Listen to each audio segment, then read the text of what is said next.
Remember when is the lowest form of conversation, but will this be an episode to remember? Welcome back to Fog Entertainment, Season 6, Episode 15 of The Sopranos. Sixth last episode of the show. Looking forward to this one. Tony basically debating for about an hour whether or not to kill Paulie Gualtieri.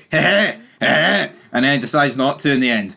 Yeah, I didn't understand the entire direction of this episode. I get it, Tony's annoyed and maybe thinks that Paulie's a liability, maybe thinks that he talks too much and he, maybe not on purpose, but he gives too much away, spreads information, gossips. And, I mean, other than that, though, what did Paulie do for Tony to even consider killing? And it really made you, especially when we're on the boat and Tony's got the option of bending down and, picking up a beer or bending down and picking up the big fucking meat cleaver or whatever it was. It's like, really? I mean, there's no...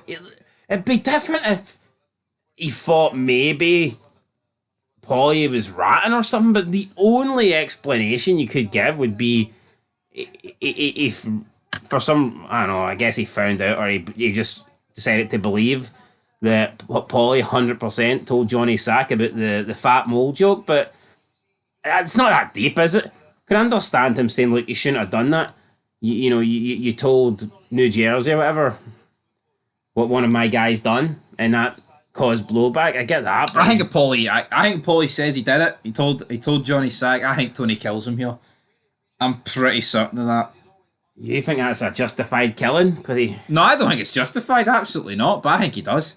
I mean, he was willing to do it without confirmation. So if he's going to do it, he's sure as hell going to do it with confirmation. But then again, Johnny Sack wanted Ralph dead for that. Yeah, but it's different for Johnny Sack.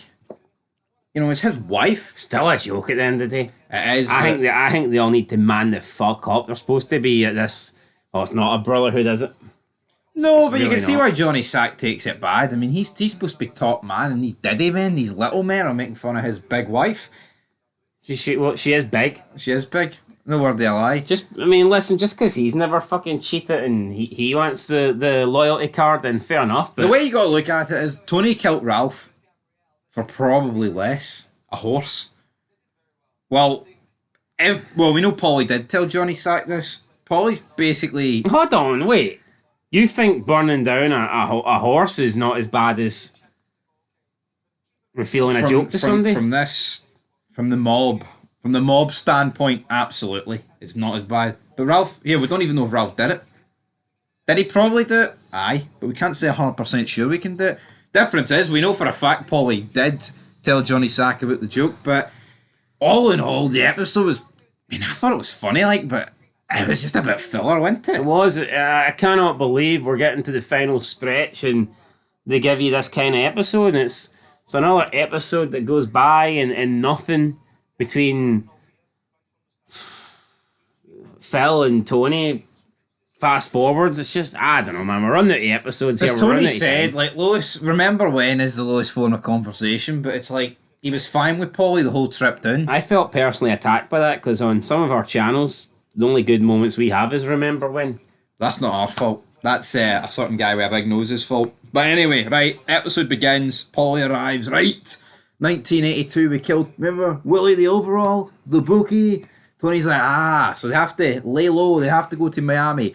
In my opinion, fleeing makes you look guilty. I don't understand why this is a good look. Yeah, really, there's a body found and these two just decide that they're going to pack up and go on the run. That just makes no sense to me. Say the police know enough. Remember in Sons when they digged up the body, and they found Mayan bodies? Tig and Clay weren't like, oh fuck, we need to ride to Nevada and lay low, brother. Lay low, brother. I don't know, man.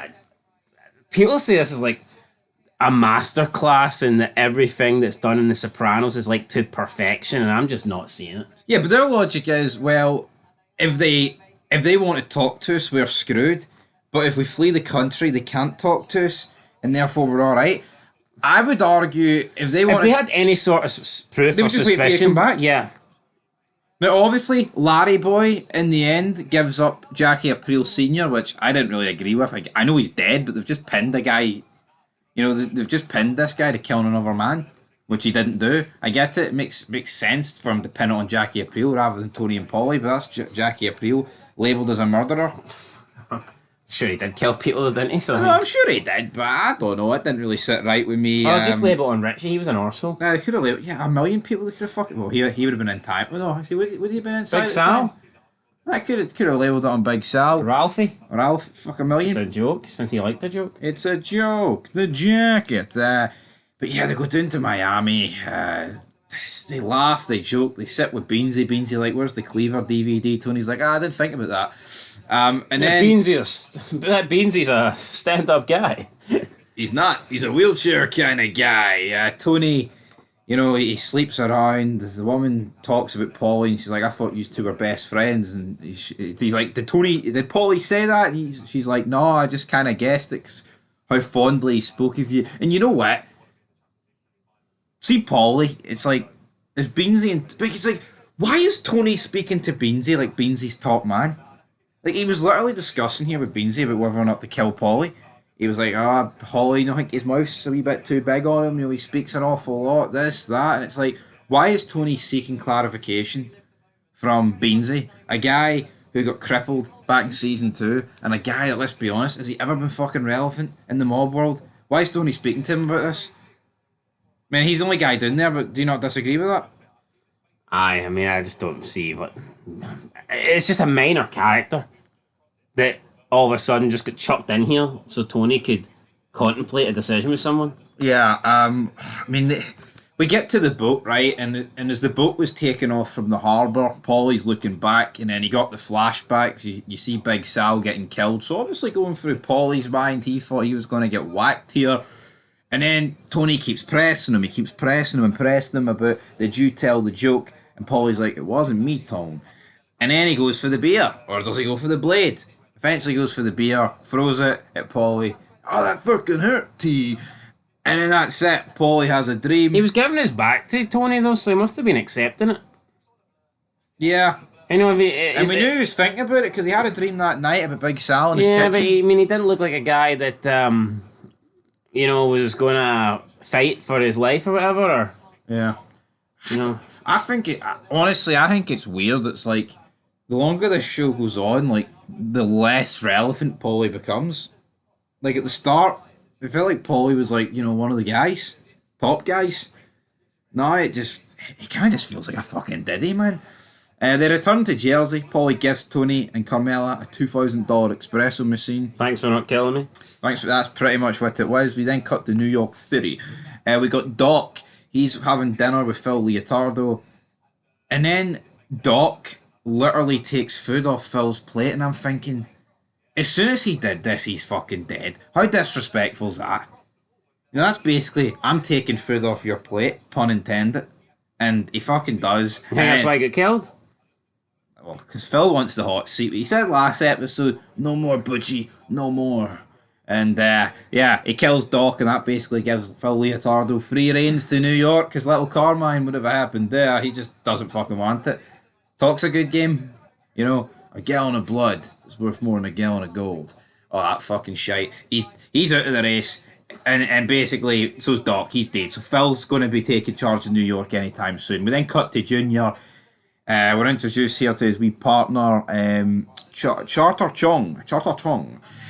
This guy was in Saw 1. He got killed by the Saw shotgun trap. And he was also in Lost. I actually don't mind the actor. And you know what? I think this is the only episode he's in. It was funny. Junior trying to run the care home like he's still in the mob. But reality is you're dealing buttons, mate. Literally dealing buttons. We got Kit Kats, Mars bars, Coca-Colas. You fucking name it. It was cringe, it's not quite hundreds of thousands of dollars, is it? But I guess old habits die hard, and I guess Junior's not ready to give up that lifestyle yet. Yeah, no, he stops taking his drugs. He pisses himself. Carter's pissed off at this. Junior then begins to take his drugs again, so therefore he doesn't piss himself. Carter sees this as like a bit of betrayal. And then the final straw was when Carter was throwing pieces of paper at the woman on the piano. Like, what song was he singing? That Johnny Cash song. I can't even fucking remember it. Anyway, That was the final straw. Junior dismissing him about that. No more. This guy Carter kind of has like the mind of a child. Batters Junior, and from Junior's perspective, aside from Junior's perspective, the episode pretty much ends with Junior fucked, sitting there, drilling, stroking a cat with an animal assisted therapy outdoors. What happened to Junior Soprano? I mean, I think they dragged this way out, man. You could see that. When did the Signs of Dimension start kicking in? Probably late season 2. I would say it was Early season 2. I'd say it was late season 3. Probably a bit later than that. I remember he was getting interviewed outside the courtroom and he fell and banged his head. And I think ever since that's fucked him. Do you not think, like, maybe they just want to keep this guy around until the end of the series, like, but I do think they could have sped up this process. What do you think the end game for Junior is? Is Tony going to whack him? From inside a care home? Seems a bit beneath Tony, doesn't it? Has Tony even acknowledged that he's fucked? Not really, no. He thinks he fucking whacked him out of cold-heartedness. Jesus. Like, even in this episode, like... See if Tony's... Two old guys, one of them's like Tony Blundetto and Tony's uncle. I can't remember what his name is, but he's like offering to break Junior out and get him to a safe house, and Junior's like, nah. He's like, well, why wouldn't you want that? Because his head's fucking wired to the moon, that's why. But how do you think it'll end for Junior? I know, but how do you think? I think he'll just end up stuck in him. In his wee fucking wheelchair, rolling about with Shota Chong. Shota Chong. Anyway. Shota Chong. I mean, like, can someone not break the news to Tony, or can someone not take... Why can't one of those guys say, here, Tone, Junior is not right in the head and that's why he shot you? Yeah. Or does Tony just not want to hear it? Maybe he just doesn't want to think the guy that used to run New Jersey's fucked. Tony not believe in dementia or something? Or? Doesn't. Certainly believes in mental health problems though, because he's had a shrink, motherfucker. Anyway, that's it for Remember When.